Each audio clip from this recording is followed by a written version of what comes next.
Would you subscribe to discouraging or dissuading this clamor? I am totally in support of dissuading. One of the things that happened in the House yesterday that is very discouraging is that there is this particular bill that was just thrown out in a manner that suggests, look, we don't have regard for these people. It shows a high level of insensitivity. These are measures to mitigate all this agitation and kill it.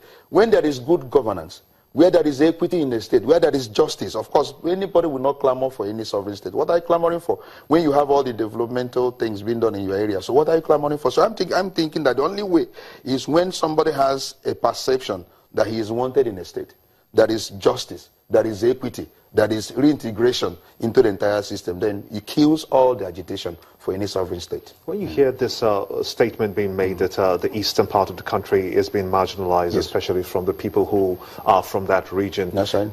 Do you have that full conviction that they are telling the truth? Yes, I come from that environment, and I travel often, and I go through the entire federal roads. After the war in 1970, there was these 3 R's: reintegration, rehabilitation, and I think the issue of reconstruction. None of this has ever taken place right from 1970 up to date, either through the government of General Gowon or that of Obasanjo, Moretala, Shagari, even the man that that was said to have come from the east. I mean, minority state. And there was no government policy. No government policy have been tailored towards the issue of reconstruction and integration. So if you go to east, almost all the roads that are belong to the federal government are in bad shape. Ubani, yes, I'm saying this because I travel often. For the east only. Yes. There are other parts of the country that equally have their own fair share of challenges. It is more pronounced in the east. Let me mention all the roads. If you go through Kotebene Umaya Ikuano Road, Bashir. The one that leads from Aba to Port Harcourt, bad. The one that leads from Umahia to Enugu, all the entire eastern roads, federal. There is no one single road in the east you can say today, look, I am very proud that federal government has come to do something concerning those roads. So we are saying, in the light of the fact that you mentioned 3R, reconstruction, and there has been no government policy tailored towards that reconstruction, they are now reminding you, can you do it in order to mitigate all this agitation? I am totally in support of one state, one country. A country that I will feel that I belong to, that is equity, that is justice, and there is equality.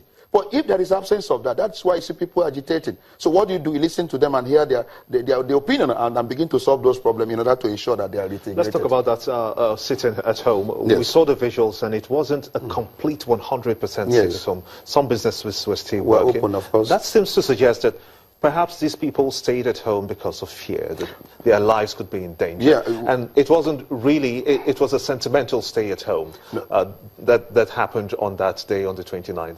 But perhaps, what do you think will be the resultant effect if this should occur again? Well, my position is that you may not have 100% obedience to that order. I mean, there are people who do not agree with the agitation for a sovereign state of Biafra, and so they may not have obeyed because they don't believe in it. There are those also, as you rightly pointed out, that may also out of fear, wanted to stay at home and all that. But the point is that majority today in the eastern region, and that's the reality. I am not in support of it. The consciousness is actually heightened as to issue of state of Biafra, as to issue of marginalization, as the issue of equality and issue of injustice. So if we don't address it and say, treat it with a wave of hand and all that, you are endangering the state. I want people who are in government to be very realistic. That the moment we're emphasizing unity of this country, and our unity, actually our strength lies in our unity, we must also address some of these perceived injustices and complaints all over the place. That's the only way you can heal this country. People are talking about restructuring. The moment you don't pay attention and listen to what they're saying and say, no, let me keep on, don't pay attention to them, you are injuring the state. You don't allow peace to be in the country. And when you don't allow peace, you cannot develop. So we need to take a look at all these agitations and complaints all over the place and address them one after the other. That is the only way you can have a state where everyone will feel he belongs to and begin to contribute his or her own quota in order to develop that state. So I'm saying, all these things that are happening, don't treat it with a wave of hand. It doesn't matter. If it doesn't matter, it becomes matters arising. What must be done, do you think? What must be done to prevent this kind of action? Beautiful. For you to stay at home again? Now, what I need the government to do is to actually look at the complaint, especially on the issue of federal, infrastructure in the southeast region, the entire eastern region, and address them one after the other. I tell you that this agitation for sovereign state will die when there is presence of governance in all the entire regions. I'm not talking about even eastern. I am totally for Nigeria, but let's begin to address all these grievances and use the money that God has given to us in this nation to develop Nigeria. Let it not enter into the private pockets, and people are clamoring. People cannot eat 3 square meals a day. People do not enjoy any basic infrastructure. The health sector collapsed. The educational sector collapsed. So we must address them one after the other so that there won't be any resurgence of agitation for either sovereign state of Biafra or that of Arewa or that of the Oduduwa.